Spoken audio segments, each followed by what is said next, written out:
The U.S. rifle caliber 30 M1, commonly known as the Garand, is not only a dependable weapon, it also has a terrific wallop, better known as firepower. In fact, one man firing a Garand can do nearly as much damage as 3 men using the old-type Springfield rifle with its hand-operated bolt. Now, to understand the reason behind this increased firepower, you have to know how the Garand operates. So let's take it step by step. The M1 is a semi-automatic, gas-operated and air-cooled weapon. It's fed from a clip which holds 8 rounds. And only a fraction of a second after the trigger is pressed, a bullet is on its way. In this fraction of a second, many important steps occur. We'll take a few minutes and show you.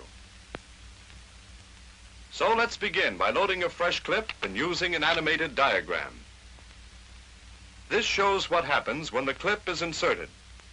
The bottom cartridge forces the follower down. The follower arm moves, and its heel rotates the accelerator, camming the operating rod catch down.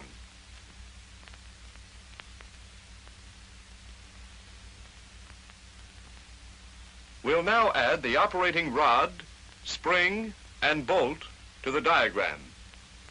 Notice that the bolt is held to the rear by the operating rod, and the rod is held by its catch.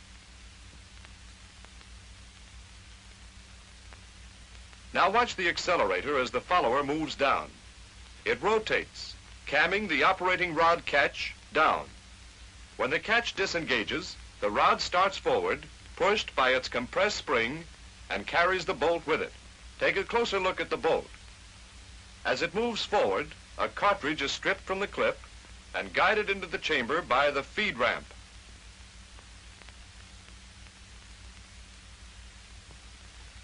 When the cartridge is nearly seated, the bolt begins to lock. Watch how the cam surfaces in the operating rod handle act on the operating lug and rotate the bolt into the locked position once more.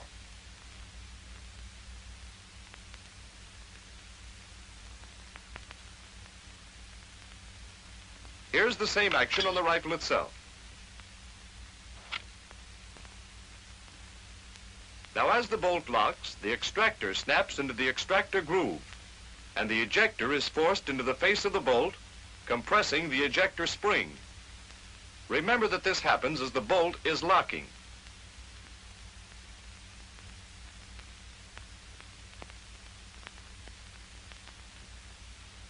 Let's stop here a minute, remove the barrel and receiver from the stock, and take a look at what's happening at the rear of the bolt as it locks.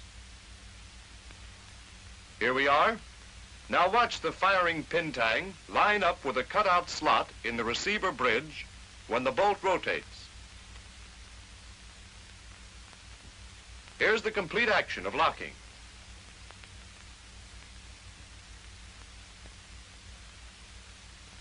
Now that the bolt is locked, we're ready to fire. The hammer was cocked and placed in this position when we opened the breech to load the clips. When the trigger is pressed, the trigger lugs rotate and the hammer hooks are released. The hammer spring forces the hammer forward.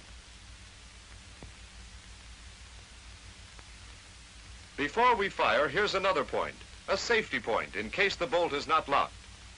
The bolt camming lug on the left side of the hammer engages in this cutaway portion on the bolt. If the bolt is not completely locked, either the lug will cam it into lock position or the hammer will not strike the firing pin tang. So much for the safety feature. Now back to the hammer again. The lug engages the cutaway portion of the bolt, and the hammer strikes the firing pin tang, driving the firing pin through the face of the bolt and igniting the round. The bullet travels along the barrel. Part of the exploding gases escape into the gas cylinder through the gas port, and this gas pressure drives the piston and operating rod back. The operating rod moves back about 5/16 of an inch before it hits the operating lug. In other words, the projectile leaves the muzzle before unlocking begins.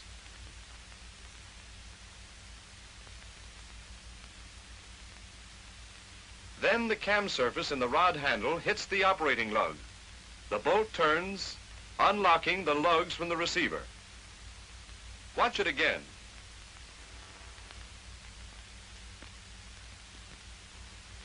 The left operating lug cams against a small surface in the receiver, withdraws the bolt slightly, and breaks the cartridge case loose.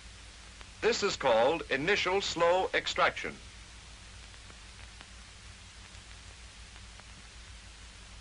At the same time, the bolt camming lug is cammed out of its notch and forces the hammer away from the firing pin tang. This allows the firing pin tang to cam against this surface on the receiver bridge, withdrawing the firing pin from the bolt face. Here is the same action on the rifle. Now the complete action.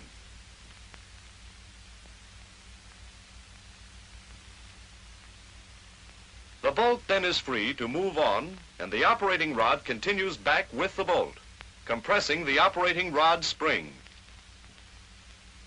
As the bolt moves back, the extractor withdraws the empty cartridge case. As the neck of the case clears the breech, the ejector jumps forward, pushed by its spring. The case pivots about the extractor and up and out of the receiver.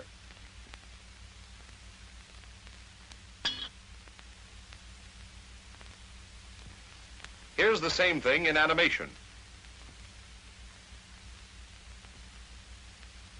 Now, as the bolt moves to the rear, it forces the hammer back, which compresses the hammer spring. There the bolt is back, and the hammer is caught by the sear. But look at it again. Notice that the trigger is still all the way back, after the hammer is caught by the sear. The reason is that the hammer is back before the finger can release the trigger.